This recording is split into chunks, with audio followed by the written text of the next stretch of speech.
Jesus was not crucified on Friday. But the deeper question is not only whether Christians inherited the wrong weekday. The deeper question is whether the official temple clock itself had been compromised. In the world of Jubilees, Enoch, and the Dead Sea Scrolls, sacred time was not a neutral spreadsheet. Time belonged to God.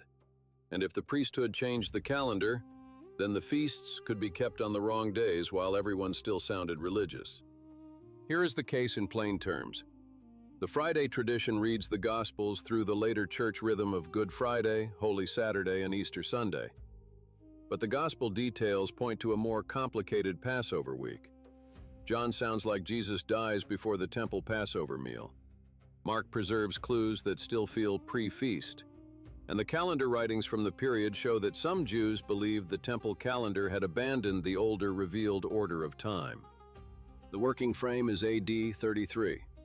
That does not mean every scholar agrees on AD 33, and it does not mean the whole case depends on astronomy alone. It means this is the year where the Friday reading feels strongest to many people. So it is the year worth testing. If Thursday can make sense here, then the inherited timeline deserves a much harder look. Friday became obvious because the wording sounds simple. Jesus dies on the day of preparation. The next day is a Sabbath. Preparation plus Sabbath sounds like Friday before Saturday. Later, Christian worship turned that into a powerful rhythm. Good Friday, Holy Saturday, Resurrection Sunday. But that rhythm can hide two older questions. Which Sabbath? And preparation for whose Passover? Before any timeline works, we have to slow down. In the biblical world, the day does not begin at midnight. It begins at evening. That means a meal after sunset belongs to the next biblical day. A trial before dawn can still belong to that same biblical day. If we bring a modern clock into the Passion story, we can be off before the argument even starts. Then comes Jesus' own phrase, 3 days and 3 nights in the heart of the earth. Friday afternoon to Sunday morning can be explained with inclusive reckoning, but it still feels compressed. It gives part of Friday, Saturday, and part of Sunday with only 2 nights at most. A Thursday crucifixion does not have to flatten the phrase, it lets the phrase breathe. The word Sabbath also needs slowing down. In Passover week, Sabbath does not only mean the weekly Saturday Sabbath. The first day of unleavened bread was a holy convocation, a feast rest day, a high Sabbath. John tells us the Sabbath after Jesus' death was a high day. So the next day being a Sabbath does not automatically prove Friday. John's Gospel is the cleanest pressure point. The leaders avoid ritual defilement so they can eat the Passover. Jesus is sentenced on the preparation of the Passover. And the bodies must be removed because the next day is a high Sabbath. Read naturally, John presents Jesus dying before the official temple Passover meal, not after it. Mark appears to place the Last Supper as a Passover meal, and that is why many people stop there. But Mark also preserves details that feel pre-Passover. The priests want Jesus killed before the feast. Simon of Cyrene comes in from the fields. Jesus is buried on Preparation Day. Those are not throwaway details. They are pressure points inside the text itself. Many scholars think Mark used an older connected Passion narrative, rather than inventing the sequence from nothing. That matters because older memory can preserve details before later explanation smooths them out. The point is not that we can reconstruct every line perfectly. The point is that Mark may be carrying an older pre-feast chronology inside a later Passover-shaped telling. Simon of Cyrene coming in from the fields becomes important. If the day were already the full feast day, ordinary field labor is harder to explain. But if the crucifixion is happening before the official feast begins, the detail fits naturally. Simon is not just a bystander pulled into the story. He may be a timestamp the tradition did not erase. Now we can name the missing piece. The contradiction may not be between John and Mark, it may be between two calendars. Jesus and his disciples eat Passover according to one reckoning. The temple authorities prepare for Passover according to another. And once you understand the calendar fight, the timeline stops looking like a mistake and starts looking like a confrontation. In ancient Israel, controlling the calendar meant controlling worship. It decided when Israel fasted, when Israel feasted, when priests served, when sacrifices were offered, and when the nation gathered before God. So a calendar dispute was not a math argument. It was a question of covenant authority. Who gets to tell Israel what time it is? The older calendar preserved in Jubilees, Enoch, and the Dead Sea Scrolls is built around a 364-day year. That is 52 complete weeks, 4 quarters, 13 weeks in each quarter.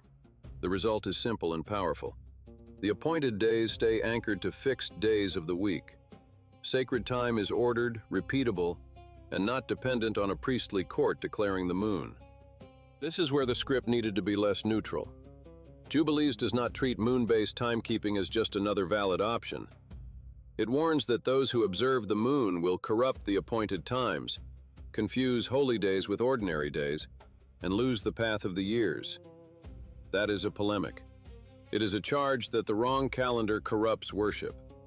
Enoch makes the same world feel cosmic. The luminaries move according to heavenly gates. The year is completed in 364 stations. The sun, stars, seasons, and appointed times are presented as a revealed order. So when later communities defended this calendar, they were not defending a preference. They believed they were defending heaven's structure for worship on earth. The Dead Sea Scrolls prove that this was not abstract. The Qumran community preserved calendrical texts, priestly courses, festival schedules, and a solar calendar worldview. They separated from the Jerusalem establishment in part because they believed the temple leadership was corrupt. For them, the wrong calendar meant the wrong sacrifices at the wrong time.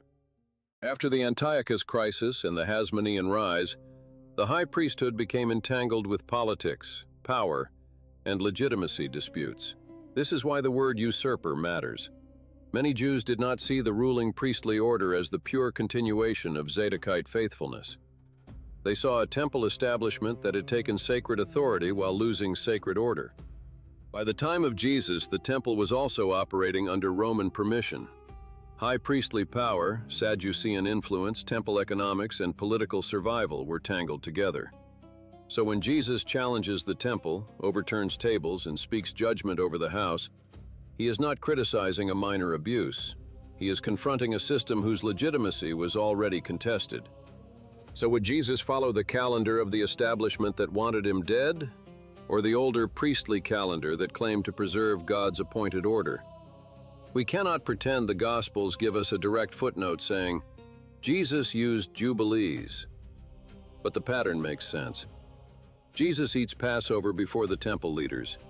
He dies while they are still preparing. He exposes their house and fulfills the feast on the true clock. This gives us 2 Passover observances in 1 week. First, Jesus keeps the meal with his disciples according to the older solar reckoning. Then the temple authorities prepare their Passover according to the establishment calendar. That is why John can say the leaders still have not eaten, while the disciples have already shared the meal with Jesus. Now the timeline comes into focus. Jesus eats the meal earlier. He is arrested that night. The trials unfold into Thursday. He is crucified on Thursday, the temple's preparation day, while the official system is still moving toward its Passover. Before sunset, he is buried because the high Sabbath is coming. The burial happens before sunset Thursday. Then come Thursday night, Friday night, and Saturday night. Friday is the feast Sabbath. Saturday is the weekly Sabbath. On the first day of the week, the tomb is found empty. The model does not force the phrase 3 days and 3 nights into a corner. It lets the language land with force. This also explains why Mark can sound like Passover without erasing John's chronology. The disciples really did keep a Passover meal with Jesus, but if they kept it according to the older calendar, then Mark's memory of the meal and John's memory of the temple preparation are not enemies. They are 2 clocks running through the same final week. So why did the church remember Friday?